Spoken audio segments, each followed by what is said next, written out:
Great, so welcome back everyone. So we're moving on now to part 2, the title of which is Conceptualizing an Individual's Rights, Interests, and Expectations with Regard to Their Health and Other Data. Our moderator for this section is Leonard Glantz, and so I will turn it over to Leonard to start the panel. So the purpose of this panel is to do pretty much what the title says, which is to conceptualize privacy so that we're all on the same page about what it is we're protecting, that privacy, people have different views of privacy. So collection, distribution, control of data is one form of privacy. And so we just want to be sure we're all talking about the same thing when we use the term privacy, or to be specific about which part of privacy we're talking about.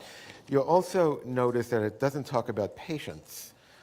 It talks about individuals in regard to their health and other data, because one of the questions that we'll ask is, are medical data or clinical data or research data different from other kinds of data? Nancy Cass has already alluded to the fact that there are massive amounts of health-related data that are collected that almost nobody knows about. And one could use that as a model, or one can say we should use the medical model for that kind of data. Anyway, so we want to conceptualize exactly what we're talking about when we talk about privacy, how that word is used, and how we think it, when we talk about regulating privacy, what it is we're regulating. So our first speaker is Alan Rubel. Alan?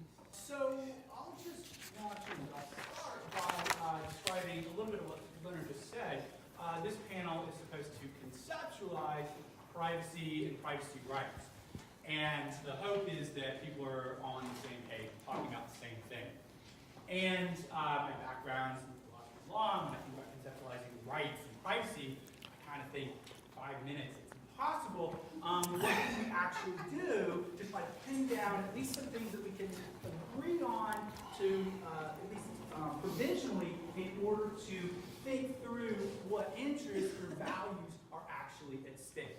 So I'm going to show 2 slides, and those slides are going to contain information that everybody here is going to be familiar with, everybody here is going to think is very rudimentary, but I want to at least explain how some of the stuff that we've seen in the bibliography shared by Darby, thank you by the way for awesome bibliography, and some of the stuff from the previous panel brought up, and how that implicates different kinds of interests that are relevant for privacy rights. So first, let's talk about, these are different values that might underlie or underwrite something like privacy rights, or claims to privacy, or things or interests that individuals have in the information about them that is shared in different ways. One, consequentialist conceptions. We all get this. This is a very intuitive concept. Privacy and information sharing may have different kinds of consequences for different people, and aggregate consequences of data sharing may be very beneficial. We saw several claims to this effect in the first panel. Medical research will improve, patient outcomes, maybe better clinical practice, maybe better, and people have better health outcomes. Very straightforward. And on the other side, some people may be subject to harms from lack of information security, or may be reluctant to engage in or to seek care because they are concerned about how their information is shared. This is easy, right? This is not controversial. This is a fairly easy case. There's a couple others, though, that I think are particularly interesting that I want to think a little more clearly about. One is eudaimonist, roughly flourishing, or autonomy views. And these are views that people have some interest and ability to decide what matters to them and act according to what those decisions are. That is, they can come to values, we can come to values about what matters to us, and we can make decisions about that. This is the idea underlying informed consent. You all know this. This is review. But there's a couple things that are important here. One is there's a possibility that this is impossible. It's impossible to actually actualize your interest in information sharing or lack of information sharing in the contemporary environment. there's a great article that they shared. I have the site. I can't remember exactly what it was. It's in the bibliography. Oh, it's a Pew Research study that says people are just overwhelmed by the way their information is shared, and they can't even make a foray into making particular decisions about how their information is shared. And so oftentimes we talk about patients making choices, this was referred to several times in the first panel, or making decisions to participate in care or decisions to share information, and it's not clear that they actually have the wherewithal to realize those kinds of decisions. I will move on quickly to one more thing that I think is important, since I'm very limited in terms of time. Two more things. One is there's a second aspect of autonomy, that is people understanding sort of how their information is treated. So we may not be able to actually consent to or agree to information sharing, but on the other hand, we may have an interest in realizing or being aware or being made aware of how information is shared in different contexts. This relates to the last point that I'll draw on here, and that is the issue of fairness in distributions. This is an old issue in bioethics. The people who participate in research, in clinical research or other health research, are not identical to the people who benefit, right? We benefit people who come later. This is important. There's an interesting article by Schaefer and others saying that we have some obligation to participate because we've benefited from prior clinical trials, but there's a different issue of distribution, and that's the commercial distribution. And Susan, I really appreciate your comment in the prior session about the fact that lots of data sharing ends up being commercially or financially beneficial to lots of other people. And that's a way in which personal information or health data is appropriated by other actors to generate wealth rather than necessarily clinical outcomes. And this is an issue of how benefits and what benefits of health data sharing are, and what the fairness is or what the distribution of those benefits actually are. So people may have claims to say a quasi-property right in not having that sort of appropriation. Thank you. That's great. Thank you. I wish I could do that in 5 minutes. Suzanne over there.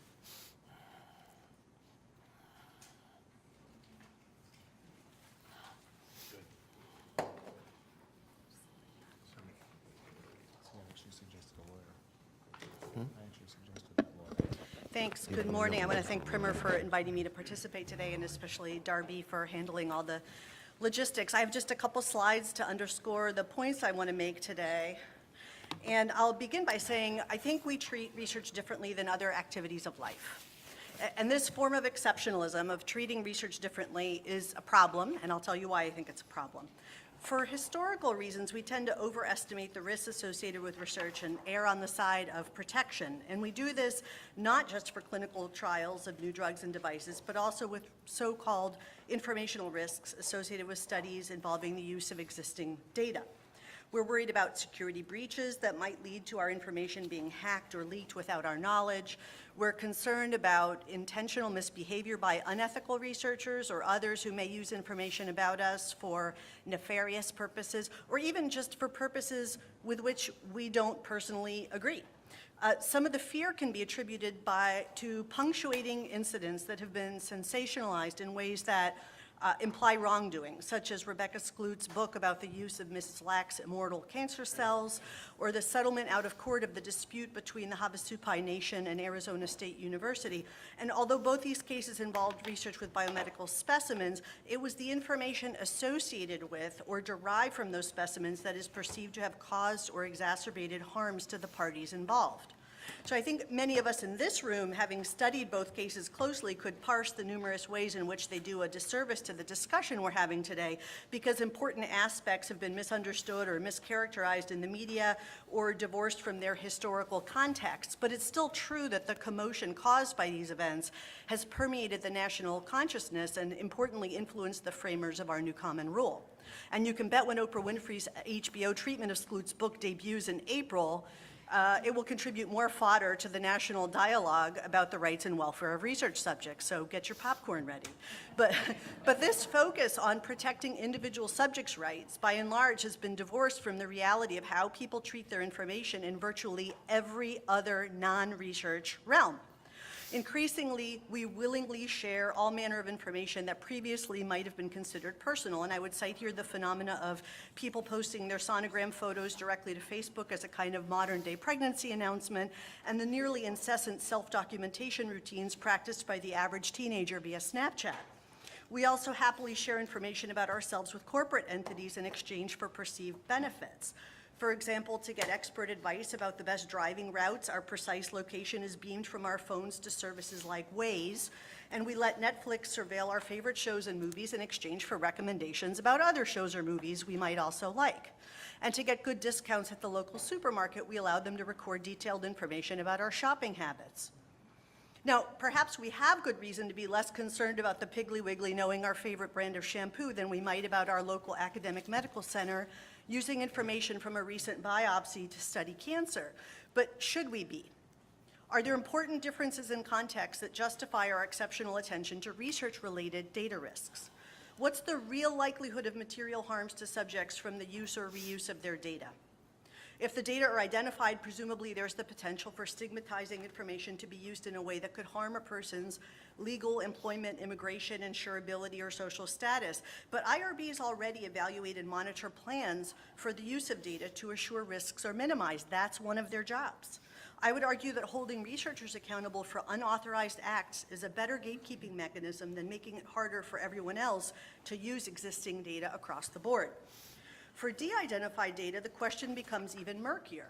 Let's set aside for the moment the unauthorized re-identification problem, because that already is prohibited. Concerns about the reuse of de-identified research data or specimens are founded on a belief that there's something inherently wrong or unethical about reuses without consent, even when the researcher does not know from whom the data were derived. And these concerns are based on a Kantian notion of respect for persons that would characterize the use of an individual's personal information without her permission, even if de-identified, as a harm to her dignity. But I think this is where we may have gone astray in our thinking. If we apply the common rules, everyday life standard to measure whether a research activity poses more than minimal risk, then surely we must acknowledge that the nature of self-disclosure and the boundaries between the private and the public are changing. So I think we need to change our thinking about research too, from a focus on individual rights to a focus on the common good. We need to recall that autonomy is not the only Belmont principle. To the extent that data and specimens, I should have said respect for persons there. Respect for persons is not the only Belmont principle. To the extent that data and specimens are finite resources that can be used to benefit society, I would argue that we need to take a more communitarian approach to their use and reuse to maximize beneficence and justice. Data can help us answer important questions that will save lives, and not using existing data is an opportunity cost that diminishes beneficence. Further, I'm concerned that an unequal distribution of risks reduces justice. When all hospital or census or other data are available for use, we share informational risks equitably in society. When we place limits that narrow access only to data from certain populations, we end up with results that are not representative or fair. And finally, I think paternalistic regulatory limits resulting from research exceptionalism actually reduce autonomy by imposing on others an antiquated interpretation of privacy boundaries and by preventing people oriented toward a kind of informational altruism to fully contribute according to their wishes. So in conclusion, I'm arguing that people already share their information with and without identifiers in non-research contexts in ways that result in reuses they cannot control, including commercial uses. The use of existing data and specimens in research is critical for improving human health and answering other important non-biomedical questions, and unreasonable limitations on data use in response to prior unethical acts is not only bad for science, but also harms society in the forms of paternalism, inequality, and opportunity costs. Thank you. Thank you. Boy, this is going to be a good discussion. Celia? Okay, well, as some of you know, I've spent the majority of my career examining research ethics through the lens of socially marginalized participants. And so my comments today, I hope, is going to be reflecting their voice. And so I think with David's permission, my comments are asking us to move beyond simply looking at privacy protections in terms of the use of large data sets, but also our obligation to consider participant interests in future research that may lead to group harms. So with the advent of big data, we are facing a prolonged life course of individual data use by researchers who were not the originator of the data, are not regulated by the original IRB, are not studying issues that may have been even close to the reason the data was first collected, and who may not be subject to traditional oversight. So one of our questions is, who will be responsible for evaluating the risks and benefits of the future use of these data? Traditionally, these types of ethical decisions concerning the rights and welfare of participants have been in the province of those of us with professional authority, and we tend to share some common assumptions. That is, knowledge gathering is a fundamental good, the scientific method is objective and should be value-free, and that scientists are not responsible and IRBs should not consider the potential goods and harms of future use of research-generated data.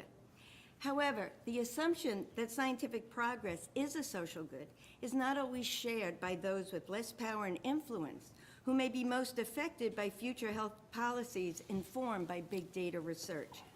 In my research, I have heard this concern from racial ethnic minorities, transgender youth, persons with HIV and drug addictions, and other marginalized groups, and they question whether the evaluation of research risks and benefits sufficiently takes into account how scientific data can be used to sustain or support social stigmatization and discriminatory health policies.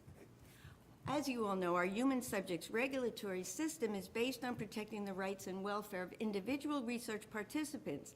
It was not designed for consideration of group benefits and harms. However, especially in today's political climate, risk-benefit calculations need to consider the fact that science is not conducted in a social political vacuum. Rather, science goes where the money is, and the majority of funding for research is controlled by government and private industry. As a consequence, historically and today, funding for research is often driven by economic and political concerns framed within the cultural lens and interests of a majority who may have priorities very different from and antithetical to the interests of minority groups. Some of you may remember the abrupt termination of the 1990s NIMH violence initiative in response to African American groups' complaints. This initiative sought to fund pharmaceutical intervention studies to prevent the possibility of future delinquent behavior among asymptomatic African American youth in urban communities with a supposed genetic predisposition to violence. At that time, the disposition was defined as simply as having an older sibling with a criminal history. We've already talked about the Havasupai Nation and what happened in terms of having to close the biobanks once the community found out what the research was being used for in terms of long-term use. But such efforts are not simply history. The current NIH push for collection of biospecimens and advanced gene technologies has resulted in increased funding for gene environment studies, once again, involving predominantly ethnic minority children at presumed genetic risks for violence and other behavioral disorders. This time, the predisposition is simply defined in terms of single gene variants. Many minority parents I have interviewed fear this research and are afraid it's going to cause scapegoating. As one parent said, "I think we have been duped to think that any results will be used to improve the African community because too much has been used against us." Minority members are not alone in their concerns. For example, Tomlinson found that while cancer patients in the U.S. support their use of biomedical data for advances in treatment, they are concerned with its use for other behaviors, such as genetic factors influencing evolution or criminal behavior. And in 2014, Care.Data, a United Kingdom initiative aimed at making aggregated medical data available for health research, came to an abrupt standstill due to widespread public suspicion. There's also empirical evidence that experiences with healthcare practitioner bias and institutional discrimination among minority patients has created a trust deficit, and this often serves to decrease their medical care seeking and also participation in research. So one of the things I think we have to think about in terms of health data repositories is that it's continuing a science tradition on focusing on individual characteristics associated with health outcomes in the absence of data on discriminatory health policies and practitioner biases. And so if we don't consider these other potentials, we may end up inadvertently ignoring and thus helping to sustain the larger systemic factors that perpetuate health disparities among marginalized populations, as well as continue to present a barrier to them. Okay, in conclusion, IRBs have always been concerned with protecting the vulnerable. However, the vulnerable have typically not had a voice in these deliberations. My own experience is when I try to put myself into that position, I am naive and totally out of touch. My comments today are not meant to argue against the principle of broad consent or for the impractical use of reconsent for secondary analysis, but I think we do need to recognize that one's position in the social hierarchy may determine whether the products of science are experienced as goods and harms, and I think it calls for innovative approaches that foster public transparency and stakeholder participation in the continued risk-benefit of how big data is used. Excellent. Michael Zimmer? All right, good morning. I might be one of the few people in the room that isn't directly engaged in medical research or overseeing medical research, but as a privacy and internet ethics scholar, I'm increasingly focusing on issues of research ethics and being brought in on the margins with other medical research teams looking at especially leveraging social media data, internet-based data, or other big data sets to both enhance the research data itself and also recruitment efforts and other things. And this experience has brought me some interesting insights that I want to try to share. And I guess taking more of a professorial mode, I'll present 3 different provocations that I think at times will align with what we've heard so far, and then at times push against what we've been discussing and thinking so far. And I want to thank everyone that's spoken already for really provoking some new ideas in me already this morning. First, and I think it's building especially on Alan and Suzanne's presentations, I want to think about some of these issues more from the lens of information ethics as a perspective that sometimes might be adjacent to, but not necessarily overlapping with more of a regulatory compliance perspective. And I often invoke Jim Moore, who was one of the founding thinkers in computer and information ethics, who often force us to think about how new technologies and new socio-technical practices force us to recognize that we end up with what he called conceptual gaps and policy vacuums, that the ways that we had thought about ethics and the ways that we had created policies to deal with ethical challenges in the past suddenly get really cloudy when we start talking about things like big data or Twitter data streams or the ability to share and aggregate data sets across populations and across time. And so I'm constantly thinking about these kind of conceptual gaps that exist in how we think about things like consent or harm or anonymity or privacy in the context of this research domain, especially in terms of medical research trying to engage with big data and other large data sets. And I turn to Helen Nissenbaum's theory of privacy as contextual integrity as sort of my grounding for thinking through these problems. And what contextual integrity does for us is it provides this heuristic to think about individuals' rights and expectations when it comes to the collection, use, and sharing of data in very contextually bound pockets. So contextual integrity is sort of this benchmark theory of privacy, and it pushes against this idea that there's this strict dichotomy between public and private data.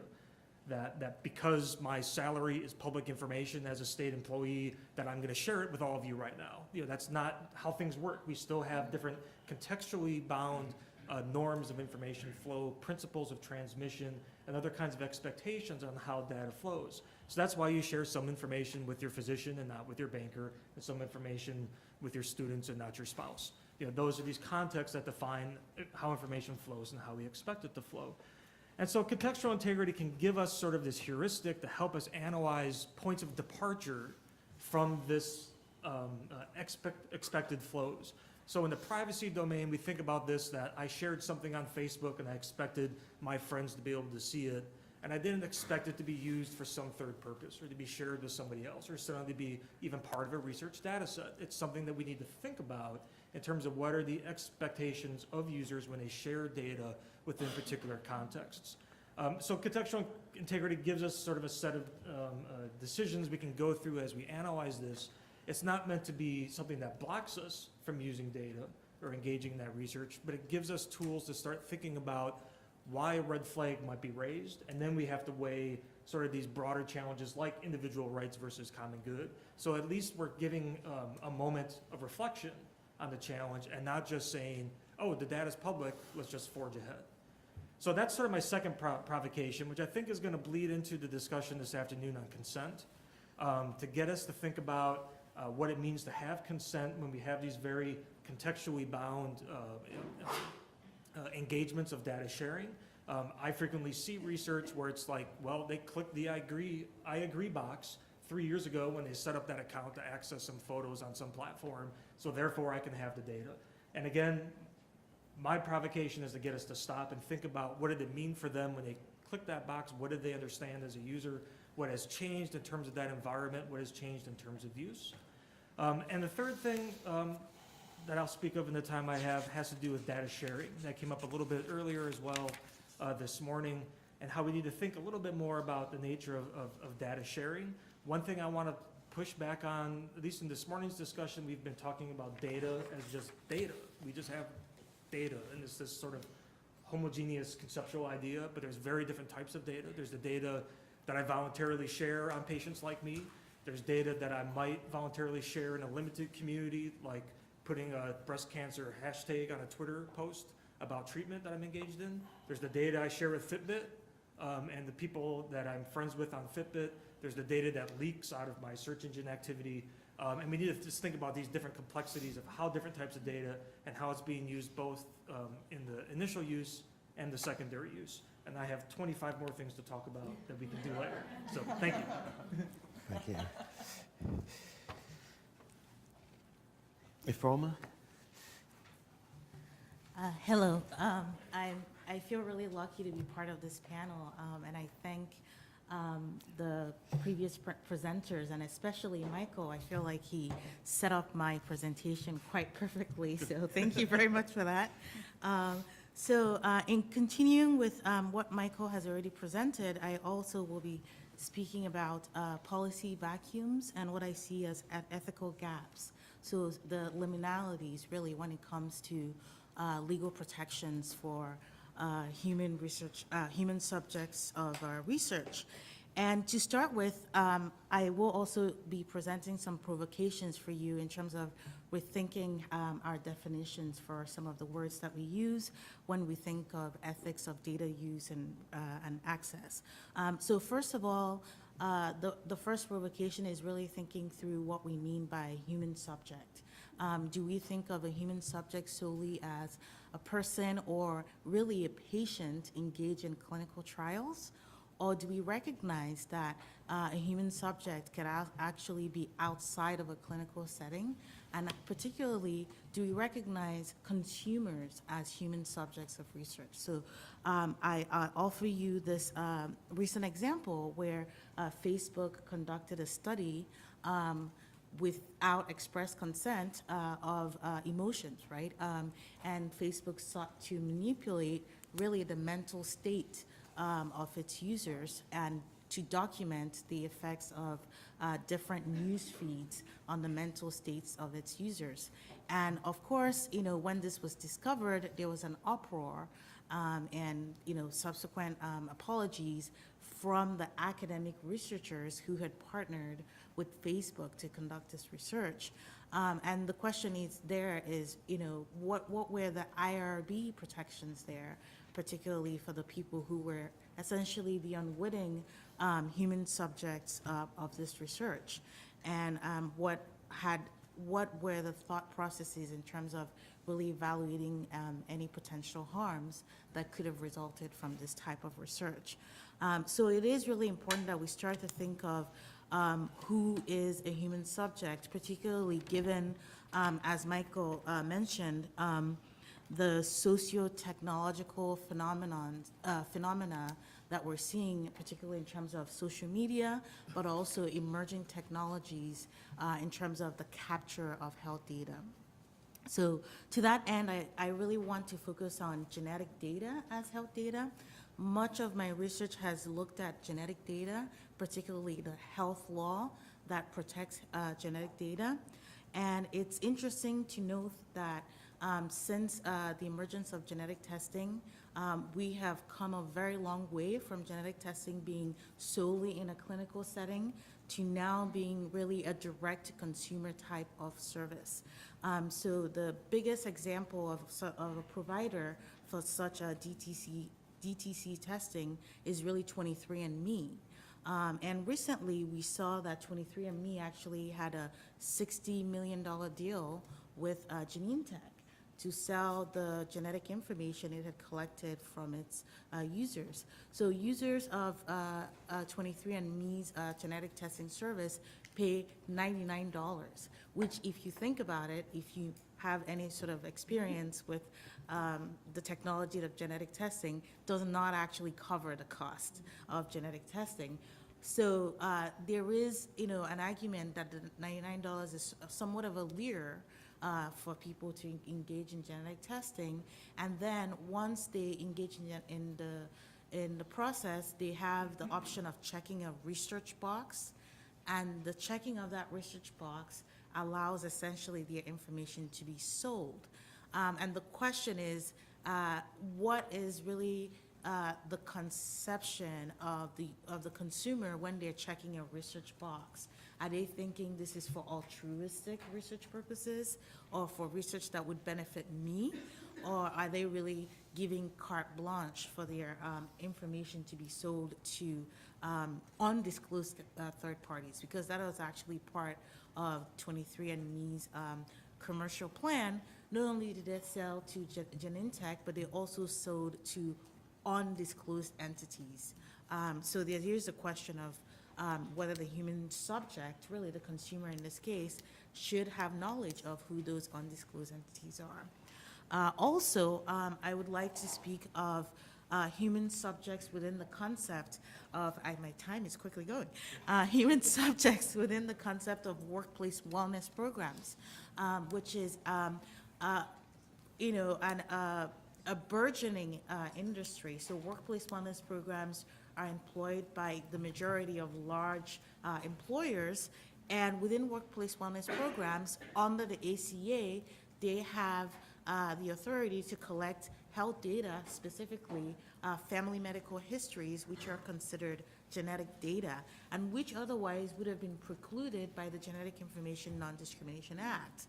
And now, it's also important to recognize that workplace wellness programs do resell that data for research purposes to entities that they are not also obligated to disclose. So there is a question of what, recourse or what protection is available to really the human subject in that research sphere, which is really the workplace. So I think I'm quickly nearing the end. So I just wanted to leave you with one last provocation, which is, should the rules and regulation of what is health data, who is a human subject for research, and how such data obtained may be shared or used, should that be left up to private companies as a result of the socio-technical phenomenon that I've described to you, or should there really be a top-down, thoughtful approach to those definitions in order to ensure that all human subjects are protected, no matter what arena they find themselves in? Thank you very much. Mark? Am I next? Yep. Yes. Thanks. Yeah, hi there. My comments are less about, they have ethical implications, but they're less about the ethics of data than about the reality of data use. I think as many of you know, I'm a lawyer, and I represent at a law firm here in Boston, and I represent a number of large academic medical centers, universities, and also pharmacy and information technology companies, including some of the largest ones, whose names I will not give you because of client confidentiality, but you can imagine who they might be. And we've talked here mostly, this has been a focus, most of us are from the healthcare environment, and I started my life as as a public health administrator and as a healthcare attorney, and I think almost all of us are from that particular background. So our focus today has been on health data, but the health data are only one piece of a huge set of data that are actually much larger, and in some cases, when it comes to financial information, are equally as sensitive, actually, and in fact, for some people, maybe more important than their health data. You always hear that people lie about two things, money and sex, and so those are so they're both about these are data sets that are in some cases equally important and sensitive. The other thing, and so what's going on right now, I mean, and I sort of see the dark underbelly of this because I am called upon to negotiate deals about data and about biospecimens with phenotypic information attached, and I do that all the time. Probably half my time these days is focused on either counseling or negotiating about those issues. We have companies, and this is no secret because it's not a client of mine, and I actually don't like them very much, but Regeneron is going around trying to buy up everything they can get their hands on, and they have done a deal with Geisinger, for example, health system, and they've tried to do deals with others. That's only one example, but they are trying to get biospecimens, phenotypic data, and they want stuff that actually is identifiable data. And they're not the only ones. There also are venture capitalists who are going around trying to buy up rights to data, not just health data, but also consumer data and financial data. In some cases de-identified, in some cases identified.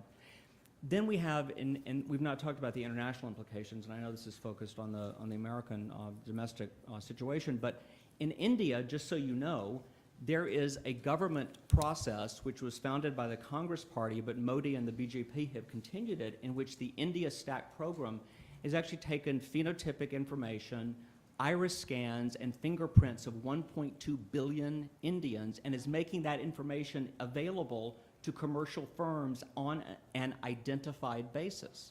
This is like it's the biggest thing that's ever happened in regard to the unification of consumer and health data, and made available to commercial for-profit firms. They think that this will jumpstart the economy of India, and it's actually part of the same initiative that led to Modi deciding that he would call back all cash. The idea is to digitalize the entire society and jump over our own sort of more primitive steps here. In the same way that some countries like Nigeria skipped the landline and telephone and went straight to a very good cell system that's actually better than what we have in the U.S. or in some cases Europe. So this is actually what's going on.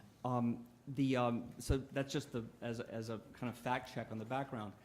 Another recent development that I'm involved with because Stephen, he chairs a committee, the HHS Secretary's Advisory Committee on Human Research Protections, of which I've either been a member or chair of one of their working committees for a long time, actually for like 20 years, even in the previous incarnation in the Clinton administration.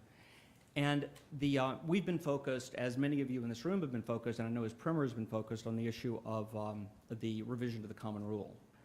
And I do want to point out one thing about the revision of the Common Rule, which is an ethical, political, legal choice that was made, and which is not exactly something that we would, that unless you read it carefully and it dawned on you in that way, you wouldn't perhaps recognize it. And here's the issue, and it relates directly to choice, consent, and the ethics of using data.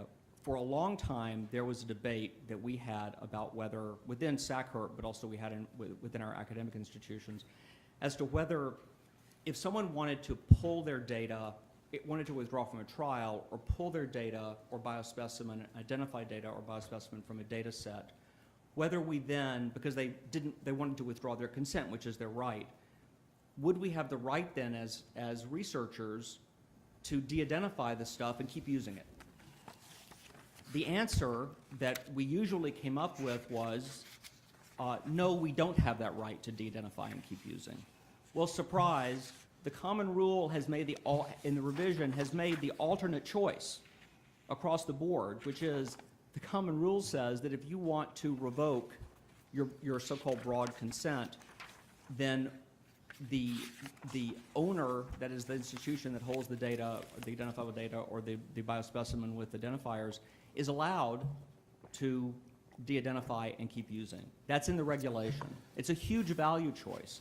Actually, it's one with which I personally don't disagree because I come at this from very much a communitarian perspective, but it's important to know. And so this train has left the station about the use, the widespread use, and the right to use de-identified data even when someone has revoked their consent to the use of the identifiable data. The final point I want to make is this, and I just make this point, it's a little, it sort of jumps ahead to some other conversations this afternoon, but I have to go teach, so I can't be here for part 4. But I do want to tell you this, and that is that Rebecca Lee, who's sitting over there by Stephen, and Barbara Beerer and I, we are the people who run the MRCT Center at Harvard, and one of the things that we've tried to do is we have tried to put together a not-for-profit entity that's about to get its 501c3 status. It's already been incorporated, called Vivly, whose purpose in life is really going to be to act as an interface with existing data sharing systems in the clinical trials area, but really act as a data source, a data sharing center for all those orphan trials that are investigator-initiated studies and that don't have fancy industry funding to have a common place to share data. In the process of doing that, we've had to develop a number of tools like data sharing agreements, for example, and we've done those, and also consent, pieces of the consent that would allow individuals to anticipate how their data would be shared. One of the things that I've yet to convince Rebecca and Barbara of, but I have to say, I feel it even more urgently today listening to everyone, and that is that the test of all of this, if we're going to use these data, if the common rule revision is the way it is with the de-identification being allowed even when there's a withdrawal of consent, the most important thing we can do is actually to show teeth in protecting people. This is something that you guys tend not to be, it's not your world, and it's also not the world of these little nattering lawyers, in-house lawyers at these places who just want to reduce risk. That's all they want to do. But if we're gonna do this this data sharing in a broad way, we're going to have agreements that have liquidated damages, that have third-party beneficiaries named as these individuals whose data, even de-identified data, are being shared. And we're going to have some people who are really mean as junkyard dogs to enforce this when someone or some business or anyone re-identifies data or uses the data in ways that are not authorized. And if we don't have that, then the whole thing falls apart. Thank you. Thank you very much. Elizabeth? I just want to say whatever they said. I'll leave it at that. Well, thank you. Thanks to Primer and to Darby particularly for organizing, and thank you to my amazing colleagues up here. I have a couple of things I want to say in my short time up here. I'm coming at this through a slightly different lens. I started thinking about and looking at data sharing, broadly defined, back in about 2007, 2008. I was fortunate, I had some time in the UK, and so I worked in and studied the UK Data Archive. At that time, the Data Archive was 40 years old, so this is about 10 years later. So the UK Data Archive is now 50 years old. And it's mostly social science data. We're not talking about health data. Researchers can deposit their data there after a study. And I'm kind of reflecting on why has that been so successful, and what are the ethics of data sharing in that context that we can transfer over. And I haven't quite figured it out yet, but what I have come to is the concept that, or the realization, and I don't think it's a profound one, that when we talk about data sharing and big data and various forms of data, we're talking about a human rights issue, right? And why does it work in some instances, in some places, in some contexts, whereas in others it doesn't? So I want to kind of push that line of thinking about, what values underlie data sharing, big data sets, et cetera, et cetera. And I want to think about it from multiple stakeholders' perspectives, not just those of us that publish, those of us that reuse. What is there a value set that underlies our decisions? I don't think there is. I don't think there's a consistent approach to data sharing, and that's why I've been trying to think, what would a human rights frame look like around this? Who benefits, who loses? I think we've heard lots of examples of who could possibly benefit, who could possibly lose in this. So I'm troubled by the playing field in this terrain. The playing field is not fair, okay? I think when we look at these different types of data, the different actors, the different controllers of data, there are different rules at play. And I had the good fortune of talking with Sally a lot yesterday about patients like me. And their context is very different than, say, Google or Facebook data, right? They come at it through this patient-centric approach, and I would shift that into a much more human rights perspective. What I see happening in patients like me. So we can't talk about all of these data as the same, and I think Michael said that very well. So where does that leave us? I have a couple of things that are really troubling me as I leave this. It seems to me we're saying that it's an either or. We either have individual rights or it's societal good. Excuse me. So if we come down on that side of societal right, societal benefits, and it's a public good, data is a public good, should we have the right to opt out then of pervasive data collection? And I go back to something that Sally and I talked about. So when individuals come to patients like me, they know that their data will be used, reused, sold, et cetera. It's part of a contract. It's part of the consent, if you will, of their agreement, their contract together. We don't have those same contracts with these other actors, these other stakeholders. And that worries me. So where are the principles, right? Where are the principles and principles and values around data sharing? And finally, where do we learn them? As I was sitting and listening to the first panel, and I think we all, to some degree, agree that, yes, we have to figure this out.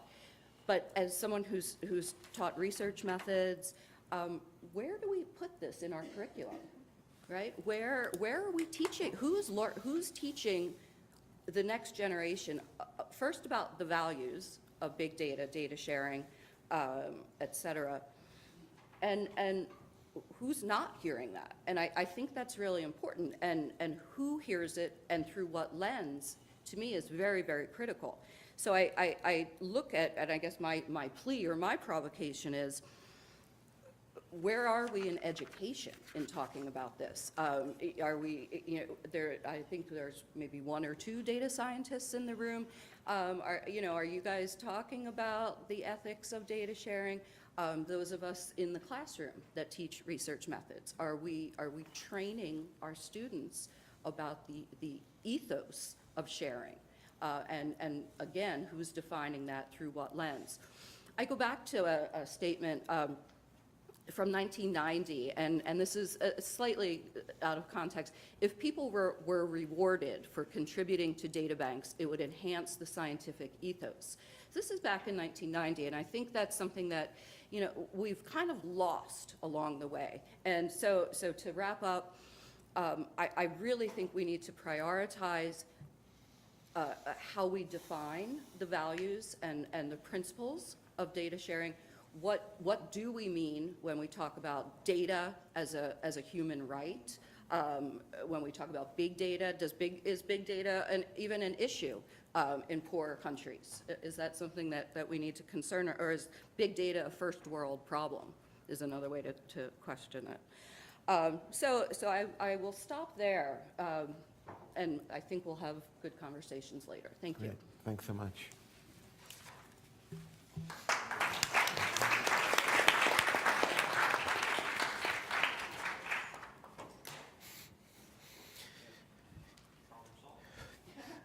So this is a pretty rich discussion from a lot of perspectives.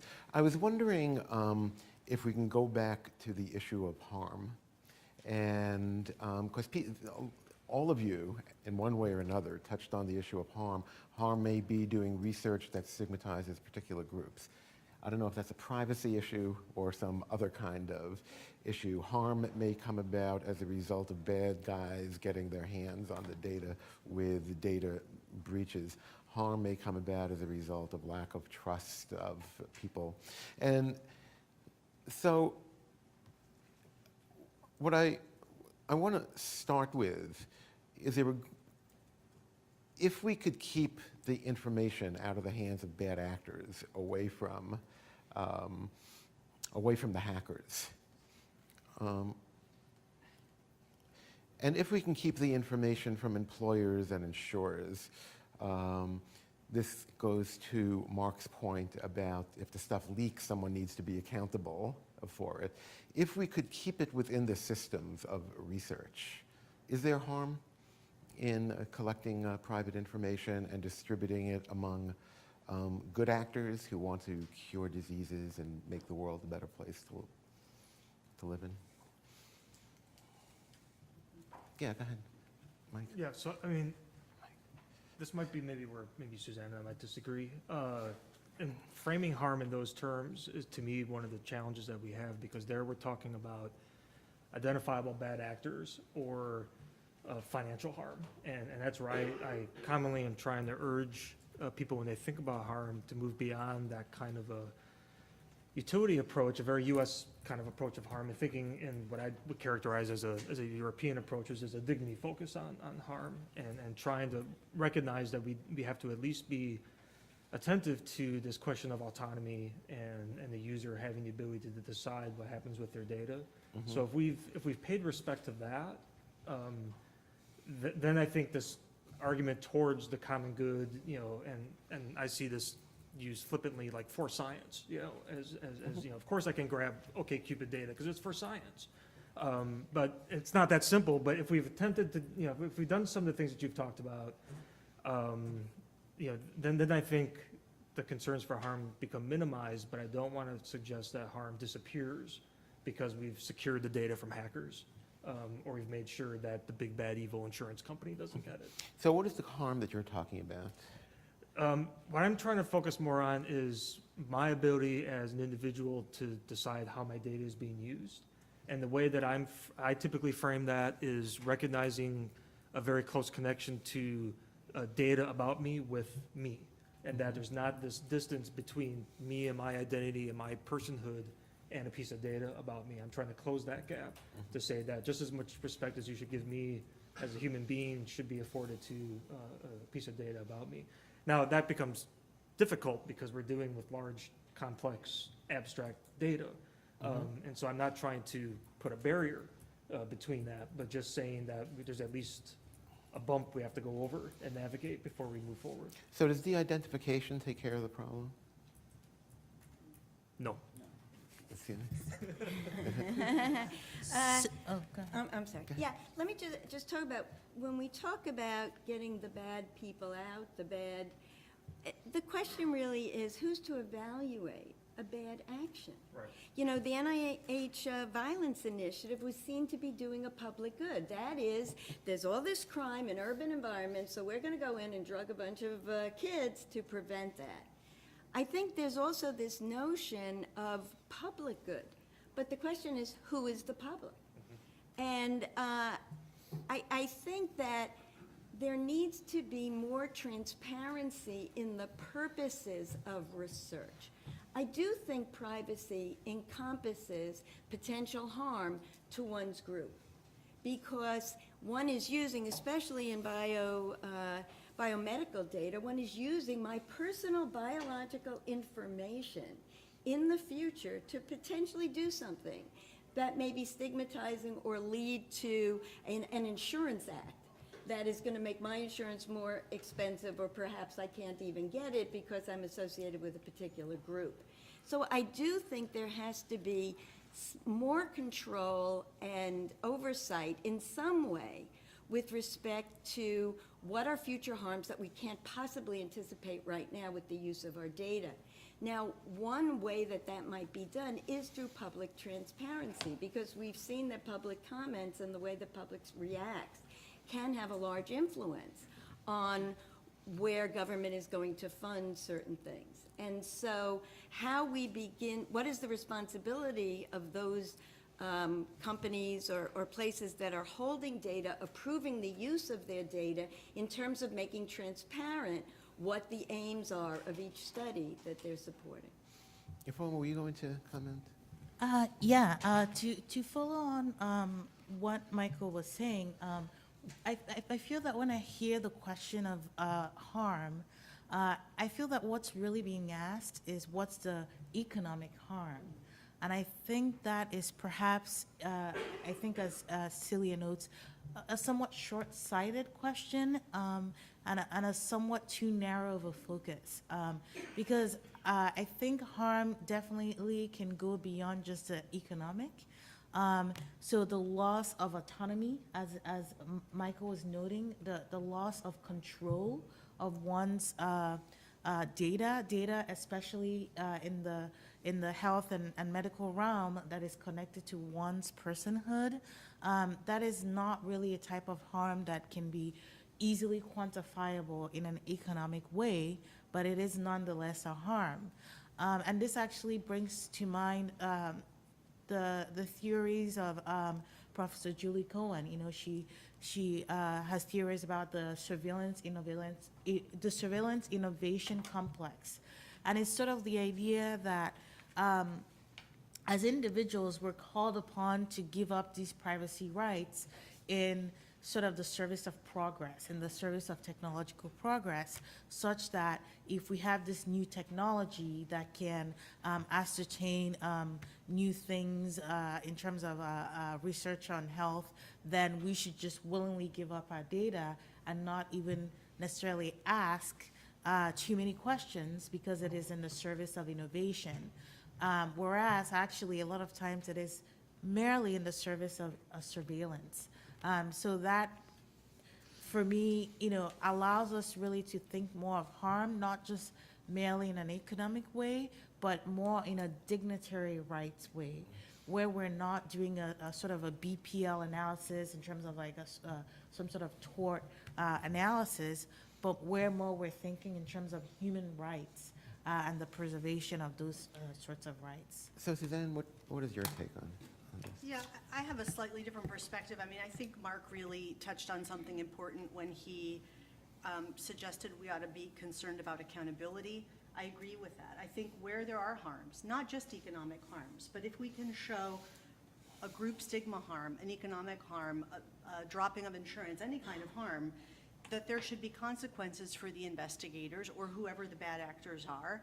And I think this is a way in which OHRP really missed the boat in the rewriting of the common rule. When I sat on SACCARP, we practically begged for there to be consideration of adding some kind of consequence for individual investigator misbehavior.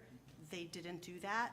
And right now, we still have the situation where institutions are held accountable for the behavior of their researchers, but not the individuals themselves, which I think is a mistake. But I also think it's a mistake to think about harms in a vacuum and not think about risks and benefits with regard to the ratio they present. And the relatively, for me, the relatively minor risk of a theoretical dignitary harm because my hematocrit is known by somebody I didn't release it to, in relationship to the benefit of solving an important scientific question, is perfectly okay with me. So I think risk and benefit needs to be thought of together.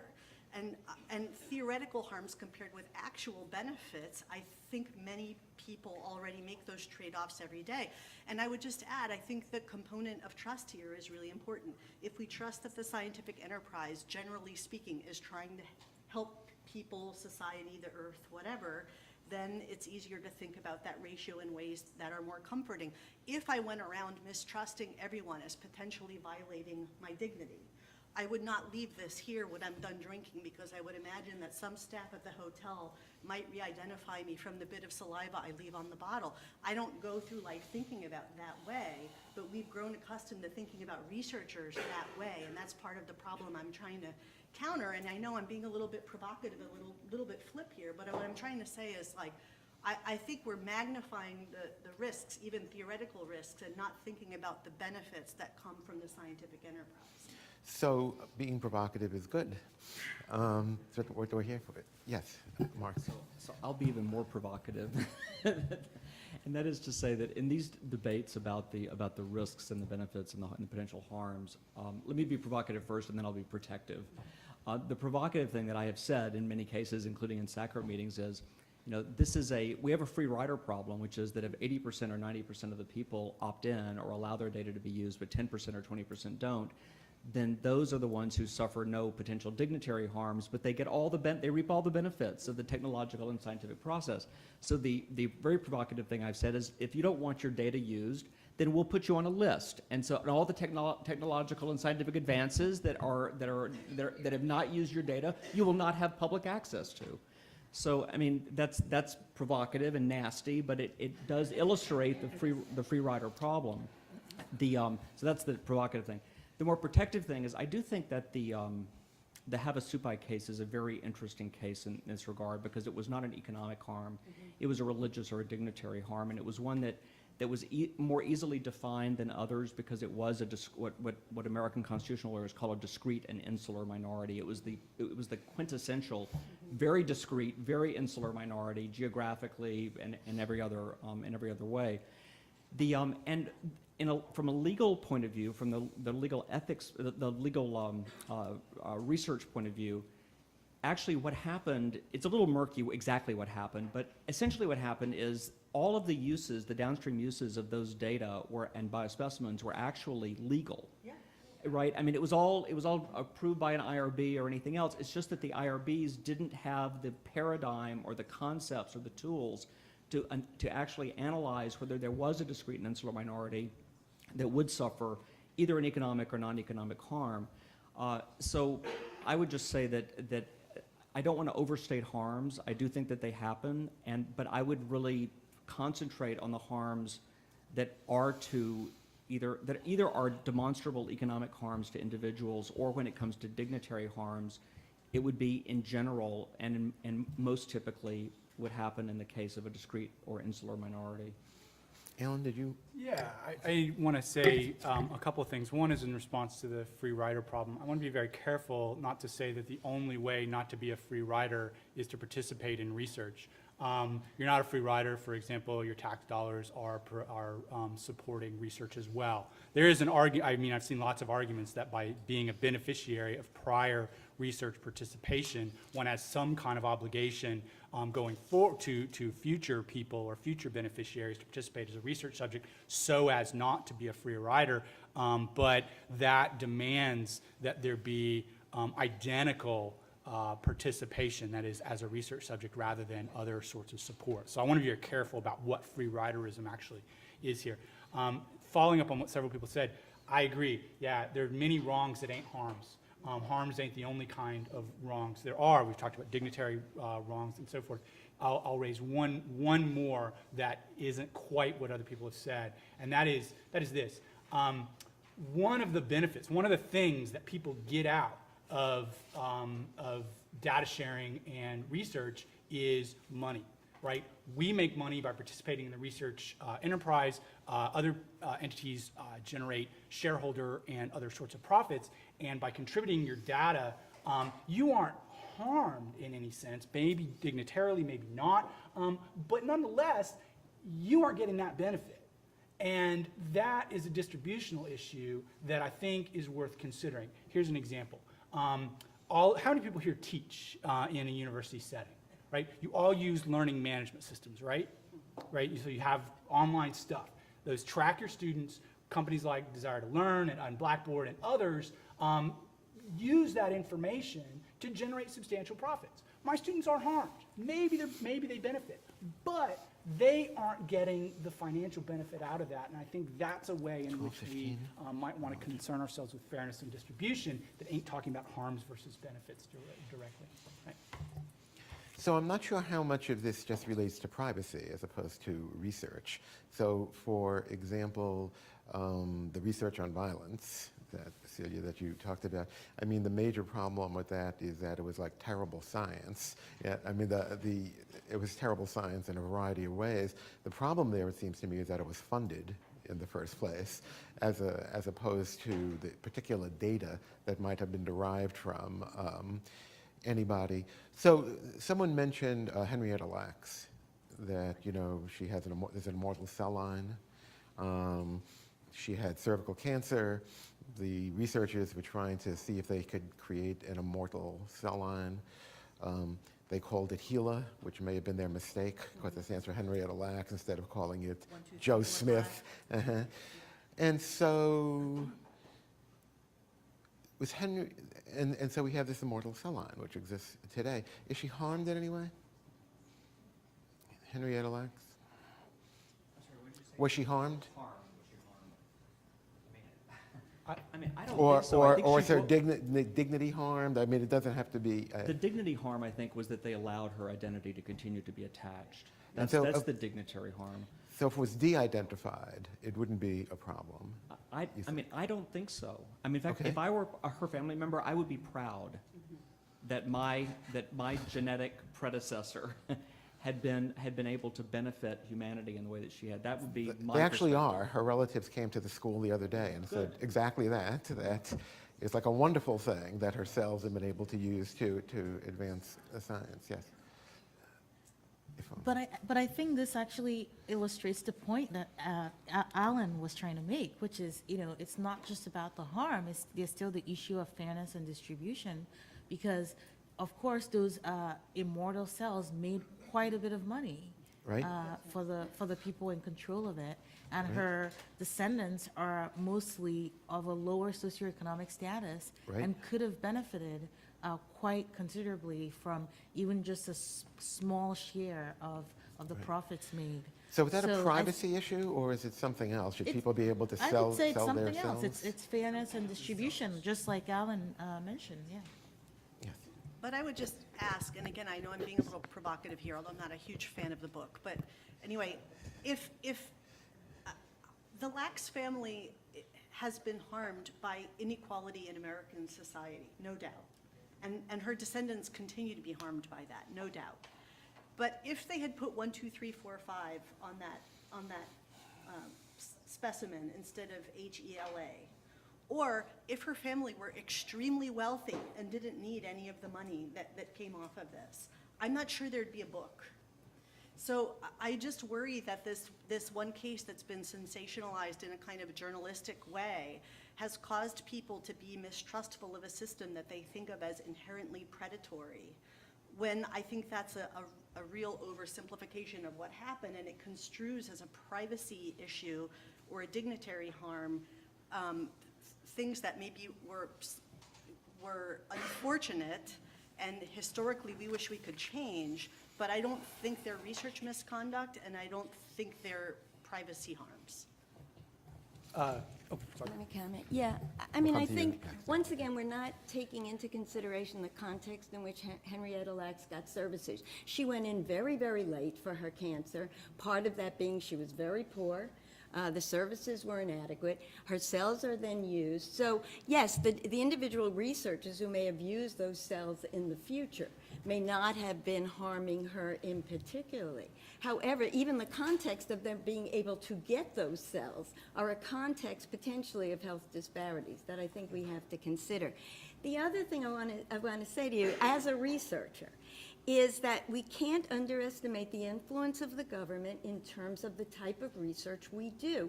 When I was interviewing one group of minority individuals, they said to me, you know, Dr. Fisher, you're an agent of the government. I said, are you kidding? I'm a researcher, academic freedom, I pick my topics. And then I realized I don't apply for grants I can't get. I don't pick a topic that's not part of the request for proposals.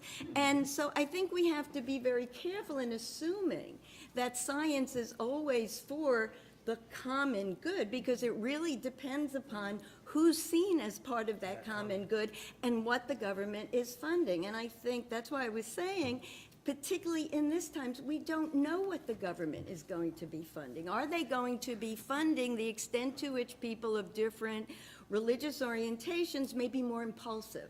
Are they going to be funding health care costs for certain undocumented immigrants? We don't really know, but this is all going to go into databases in which research funding, secondary analysis, can create certain harms. And my issue really is not that there's malintent, but that transparency and stakeholder input is going to be critically important to make sure that the common good reflects everyone. Alan, you were going to comment? I want to distinguish in the Henrietta Lacks case, there may be wrongs that are not, to which we can't directly attach blame. So the wrong in that case may be a wrong that's, the blameworthiness is not easily to attach to particular researchers. So I think I want to pick those apart. Second, there's an issue here about what the claim is for a person whose biospecimen has been used. Here's an analogy. If that had been, and I hate analogies normally, but this one might be useful.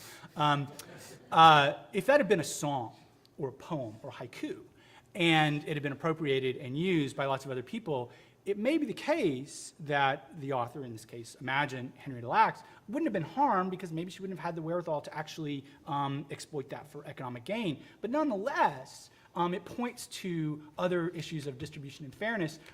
In the case of a song, we recognize it because we have a practice of attaching a property right to intellectual goods. We don't have that same conception with respect to information or specimens, but we could.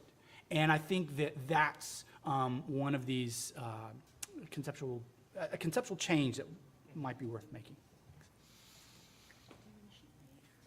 Mark? The problem that I have with this is that a set of biologic cells or a set of data that are de-identified, they actually are worth nothing except the effort that is put into exploiting them, right? And that is different than a poem which emerges like full-blown, like Athena from the head of Zeus, and actually has value down the chain by itself. So, you know, the Henrietta Lacks cells or the de-identified data that are out there, they don't have any intrinsic worth. They're trash. The worth that is extracted from them is all based on the intellectual contribution and effort of those who actually use them. And the analogy in law is that, you know, there's a piece of wood on the road, and it belongs to John Smith, and Jane Doe comes along and picks it up and makes a beautiful sculpture out of it. Well, John Doe is only owed the value of a piece of wood. He's not owed the value of the finished product. So, I mean, that's the way that I have thought about the Lacks case. I just think that it was very unethical for them to attach her name to those cells. I think that was the prime That's sin. why I started out the question with, does de-identification take care of the problem or take care of most problems? Can you own the stuff that you're no longer identified with? The poem that's anonymous is probably different than the poem that has a poet. Is that true or not, Alan? Yeah, I disagree that the value of a poem is intrinsic. I mean, the ability to exploit it economically depends on a huge infrastructure of publishing and legal systems to exploit a copyright. Moreover, in the Gila case, it wasn't a piece of wood, right? I mean, it happened to be a piece of wood that was unique. And owing the value of that piece of unique wood would be very different than just any old piece of wood. So yeah, you know, if it's just anybody's biospecimen, sure, it ain't a lot. But in this case, the analogy is something more like a diamond, or I guess I don't know how unique diamonds are, something like that. Let me ask a question about expectations and evolving expectations of privacy. If only you talked about workplace stuff. If you remember that the University of Pennsylvania tried to penalize everybody there for $100 a month unless they filled out a health questionnaire about themselves. And it was the professors who said, we're not doing it. It didn't apply just to the custodians, who usually are stuck with this kind of wellness program stuff. So they collect vast amounts of data, and they're part of a system that collects vast amounts of data, not from medical records, but someone mentioned pharmacy. I think Nancy mentioned that pharmacy stuff is for sale, and it certainly is. And there's a reason why Apple wants you to send your Fitbit stuff back to Apple, health clubs, lifestyle information, health websites that people go to when you write in to get the free booklet for, what's new in arthritis care or what's new in diabetes care, or you fill out the questionnaire for an extra 5,000 miles, that no one is doing that because they're nice, that this stuff is all being collected and commercialized. Someone mentioned Facebook and the pictures that are put on Facebook and sexting. We don't have to go into the whole thing. So the question is privacy, one of the ways people describe privacy that comes really from Fourth Amendment cases, not that broad, is that people have reasonable expectations of privacy. And part of the question is, do people still have a reasonable expectation of privacy, or is that more or less outmoded? So Suzanne sort of brought this up in a way, which is this medical information really special? So it's interesting that I could get your salary. I'll ask you what it is later on, by the way. But I could look it up, that's right. But I still can't get your medical records from them, even though many people would talk about all their medical problems way before they would talk about their salary.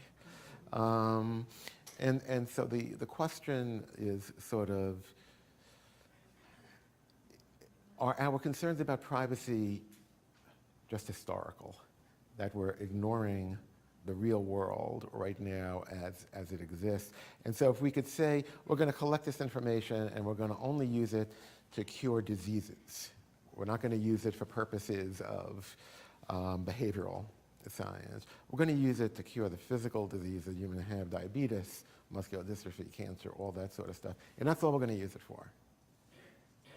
Is there a problem with collecting that in a non-identifiable way without anyone's permission? I know we're going to talk about consent later, but does that violate their privacy? Oh, okay.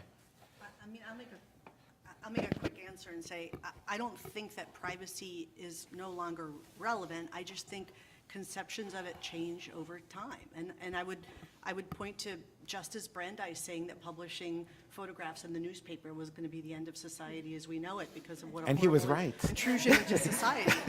I think it changes over time with technology and social norms. And so all I'm trying to argue is that the way we treat it in research context is a little bit quaint. It's not really catching up with all the ways that we willingly trade privacy away in exchange for other things we like in other parts of society, but we protect people against doing that in a research context in ways that I think are sort of like quirky or inconsistent with the rest of the way we live our lives today. Yes, Ifoma? I think the issue of privacy is definitely a thorny one, but I think I want to take issue a little bit with the idea of willingly trading privacy, because I think that suggests sort of a deeper sort of knowledge or even awareness of how our privacy is being invaded. So for example, in the context of wellness programs, right? So now, UPenn is quote unquote no longer penalizing people to join wellness programs. It is offering incentives per the ACA. But if you consider that such incentives can start as low as 500 and go up to 1,000, then tell me, is that really just an incentive or is it still a penalty? Also, wellness programs are presented as benefits. Most employers actually tout their wellness programs as these awesome benefits for employees to engage in to better their health. They're not necessarily advertised also as a means to acquire your health data that will then be resold to entities unbeknownst to you or undisclosed to you.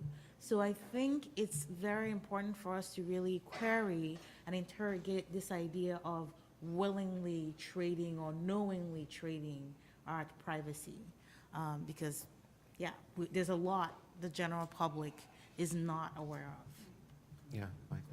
So one thing I'm always cautious about is using expectations of privacy, which is a legal concept, as a guidance for our ethical decisions. Mhm. And especially concerning, we see plenty of examples in their day-to-day life where people are sharing a lot of information. And we see plenty of examples of people like us and people older than us and younger than us using social media or other kinds of tools to share things, but making that suggestion that, now we don't care about privacy anymore I think is the wrong extension of those experiences, because those, again, are very contextually bound activities. And even researchers like Dana Boyd, who study youth use of social media, have discovered that these are very contextually bound sharing of information with often very complicated strategies of actually protecting privacy within these spheres, even though it's all out there, but it's this really unique way of trying to manage that flow of information. And I think a lot about Zuckerberg. I study Mark Zuckerberg in other projects, and he's very proud of the fact that he has gotten people over this hump of sharing information online. And that's, of course, served his business very well. And that's where I get concerned about, we're slowly chipping away on people's, we think that people are lowering their privacy expectations because we have all these little activities of our lives that chip away at it. And we talk about socializing people into wanting to share information. And I just want to be cautious when we think about that in terms of what is the sort of longer term impacts on the kind of information environment we want to be in. So let me open it up to others. Yes. Brian. So I want to say this and the previous session have been a very interesting and very robust discussion on very practical issues, and all of these points have been really very interesting and articulate the many challenges that we have, not just in data sharing, but just how we conduct research and ethical interactions to begin with. And what I'd like to do, if it's okay, is I'd like to ask the panel a question. And I want to push a little bit further on. You've described the many issues, concerns, situations, views, legal, ethical, personal, private, etc. So I go back to the first talk where we heard that an ethical promise does not equal ethical good. I heard that in terms of data use, we're concerned about trust, governance, and culture. In terms of privacy, we're concerned about autonomy and what's an individual's right to privacy, expectation of privacy. And I would admit I haven't read the Constitution lately, but I thought we were a country founded on individual rights and the sense of privacy. So we have all of these issues, and we need to figure out how to move forward with these issues and how to deal with these issues. And my question for the panel is, so who or what ought to be thinking about how to objectively adjudicate these various concerns and even either provide advice or recommendations or input on the right path forward for some of these issues? And I'll talk later in session 4 that I think institutions can't do that because they have their own implicit conflicts and biases. Faculty can't do it because they have their own implicit conflicts and biases. So I'm asking anybody, who or what is the right structure, organization, entity, process to be able to move this forward? So I think that maybe, just for the sake of time, we should hold that for session 4. Right? That's he won't be exactly here. I what you're wanted going to be his talking about. view. But if someone wants to make a very quick answer, because that's ultimately the question, and that's why there is I mean, a session. ideally, this would be it would be a national debate with an act passed by Congress and then implemented by HHS and the Department of Commerce and all the entities that would touch it. The problem is that Congress is so sclerotic that trying to get them to agree on something like this, there was actually an attempt, I don't know if you guys know this, but there was an attempt in the early 1990s to draft a national privacy law that Waxman was championing, thank you.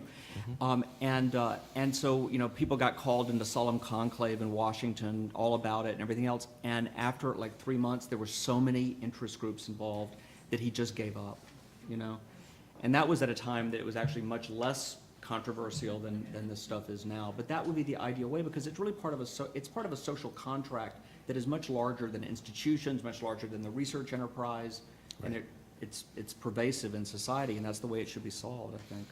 Yeah, it's notable that other European countries have privacy boards and privacy laws, and we couldn't do it here, even though we're supposed to be manifestation of individual rights.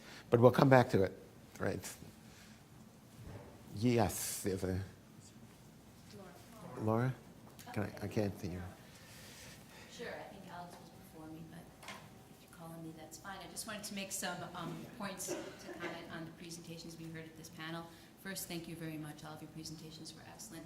I wanted to indicate that I completely agree with Sue Rivera's point that research exceptionalism approach is not desirable, particularly in the assessment of research risks. And I would argue that the Common Role regulatory scheme currently, as well as in the new revisions to the Common Role, once effective, don't encourage such an exceptionalist approach, in that the regulatory definition of minimal risk does allow for a daily life risk standards. I do know that some ethicists have discouraged use of that standard and actually argue that that standard is unethical and that it would seem to allow the minimal risk threshold to be lower than what they feel is appropriate from the other comparator standard, the risk of routine psychological tests or physiological examinations.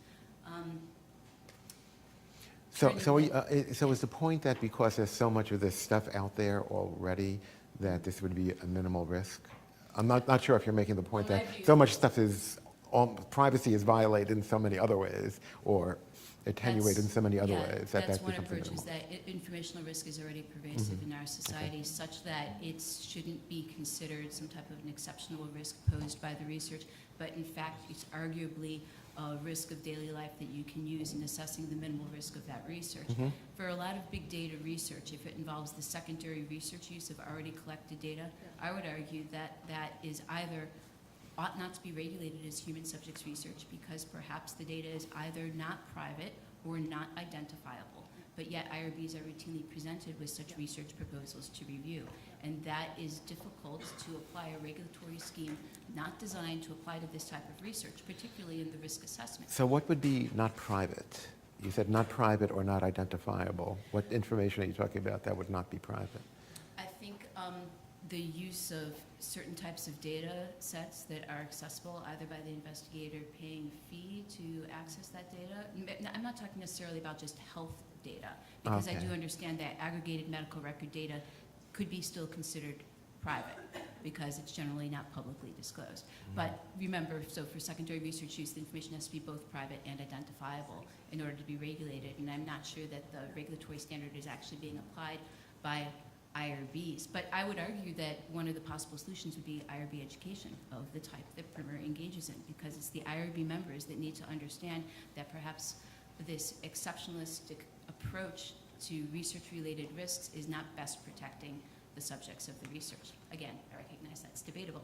Turning to Ifoma's point regarding, I'm sorry if I mispronounced your name, regarding whether or not there exists a vacuum or a gap in the current regulatory scheme. Yes, absolutely there does, because the federal common rule only applies to research that's conducted or supported by a common rule agency, and again, regarding secondary research use, only applies to identifiable private information. The Facebook emotional contagion study that you referenced, first, wasn't funded by a federal agency, so the common rule protections did not attach. But secondly, it also was an interventional study.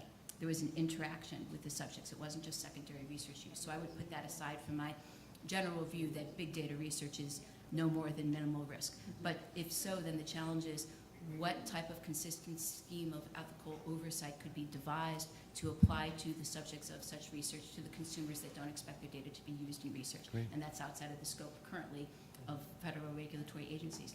Turning to Mark's point about withdrawal. Right now, OHRP's current position regarding subject withdrawal is you can't take back what's already been given, even if it's in an identifiable private format.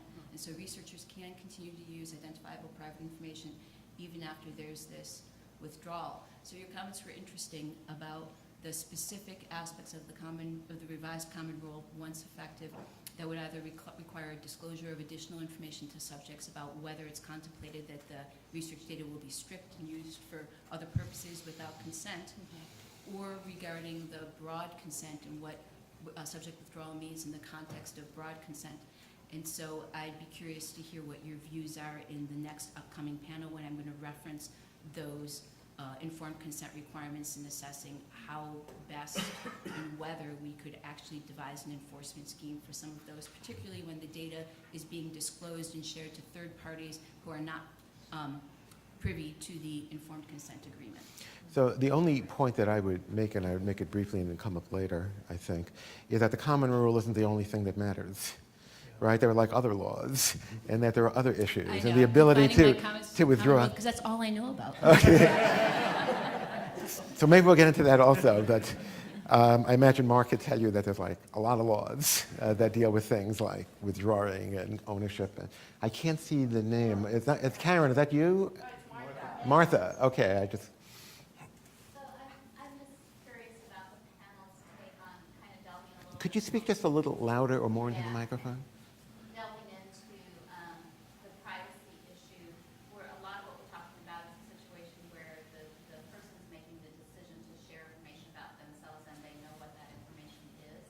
So the scenario like large Alzheimer's research study where you're recruiting, trying to recruit family members and get them to enroll, but they have specifically been told that the researchers and the research community that their data is going to be shared with is going to know their mutation status, but they're promising that they are not going to reveal that to the person who contributed it. And so how do you look at privacy in that scenario and in sharing that, there might be a lot of individuals out there then in the research community that know those mutation statuses and are having to be very careful about even how they publish because it might reveal to those individuals information they don't want to know. I don't know a lot about this particular case. It's really fascinating. I actually think you could analyze the privacy in terms of a person's claim to privacy with respect to information about themselves. I think you may have a claim there if you are in fact agreeing to share information upon certain conditions that if you understand privacy as having some kind of status of some third party not knowing information about first person. One could be both the first and third person, so you can articulate that in terms of a privacy right about oneself. So, I don't know, conceptually interesting point. Yeah, I guess one of the questions is, if other people know something about you that you don't know. But the first part of your question was, let's assume that 1,000 parents in Harlem, where that study took place, said, sure, I'd be like really interested in knowing whether or not chemical imbalances lead to violence.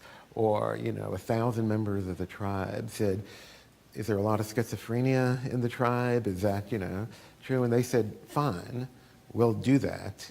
Does that take care of the problem, or should somebody be able to veto those things if they don't like the research? I think you have to reframe the question. I don't think, the community that was not in the study has legal standing. Mark would know better than I. But I think that the challenge for this kind of research, especially when it's genetic research, is that the genetic susceptibility is probabilistic.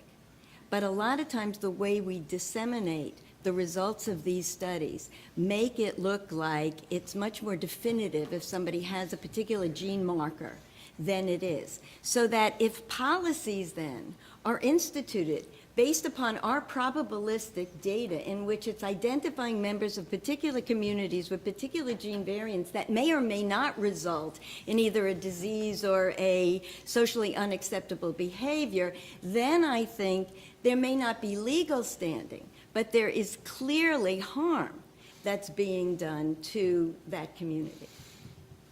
Yes. Go ahead, Mike.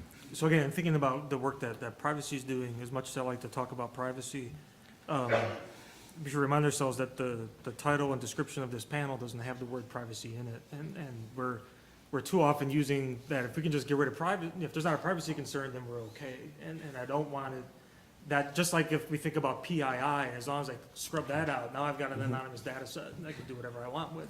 And my point in bringing up the idea of contextual integrity is that it's just never that simple anymore. And that, privacy might be something which helps us raise a flag to say, now we need to think harder, but not every single thing that we're talking about comes down to an actual privacy concern. And on the Facebook study too, I mean, that's such a rich case, because actually the terms of service at the time didn't actually even include the research exception. And Facebook now has hired Stanford's former head of the IRB to create an internal process, which is an imperfect process, but there is now an internal process for them to do that. And of course, they have to decide between just classic A/B testing. My icon is more blue than yours. They just want to see which one will be clicked more versus some kind of interventional action. So it's a really interesting case that hopefully we can all talk Yeah, about. again, like the other, like the case of the violence case, Yeah. it has to do with the manipulation of people more. I just want to, there's one person back I there. just want to respond to the Oh, Facebook go ahead. thing though briefly. I'm actually relatively unconcerned about the Facebook study, and I'll tell you why. I don't actually care what the terms of use thing said. I don't remember what it said when I clicked the box when I signed up for Facebook 8 years ago. I know when I use it that it is surveilling what I say and what I do, because I'm a 47-year-old woman. They keep sending me things about pee-proof underwear, you know, when I log on. And when I went to Spain, I got like an advertisement for a jersey for the Barcelona soccer club and whatever. I think that when people engage with Facebook, it's because they want something out of it. I like that my mom gets to see my kid's graduation ceremony when I post the pictures. And I know that in exchange for that, this commercial entity is using my data to try and sell me stuff or persuade me to do things. And depending on what day I log in or where I log in from, sometimes it shows me the most recent things and sometimes it shows me the top stories. And I know there's some algorithm behind the scenes that's telling me out of my 800 friends, I'm only seeing like 30 things in my news feed. I'm not gonna see everything that's out there. So I think part of what I'm concerned about is that we're talking about protecting people from evils that they don't particularly perceive as harmful. And I don't think that people are dumb or they don't realize what they're doing. I think if they like the service, they view it as a trade-off, that there's certain kinds of ads and surveillance that's going to happen, and if they don't like that, they don't generally use the service, or they... This wasn't about ads or surveillance, though. This was about No, but it's about privacy. It's about- manipulating the emotions of the people who use it. You're okay with that? Anyway, there's a person back here. Thank you. Sharon. Sort of a question, Sharon. actually, part of my question is sort of peripherally related. Would you speak a little louder or closer to the Part of my microphone? question is peripherally related to this kind of discussion about Facebook, but I want to go back to this issue of de-identification. You, Leonard, and Mark both made the comment that if the research, if the researchers had just not called the cells HeLa cells, then there would be no problem, because presumably they would then be de-identified. And you know, all this discussion that I hear, and you know, my background's genetics, not data sharing, so I'm kind of new to some of these issues. But all the discussion I hear, a lot of this is predicated on de-identification, and certainly in the regulations, de-identification is the key word that's used. And I wonder if the definition of that we're using is really constrained in a timely way by, you know, what we think that means now, or what we're able to do now, and it may in fact even be archaic. So, you know, HeLa cells can't be de-identified, right? HeLa cells in any biological specimen have a barcode built in. They can never be de-identified. And just because, you know, last week it would be really inconvenient for Henrietta Lacks's descendants to, you know, get a genetic test to figure out if those cells belong to their ancestor, in 5 years that might not be that might be a trivial thing to do.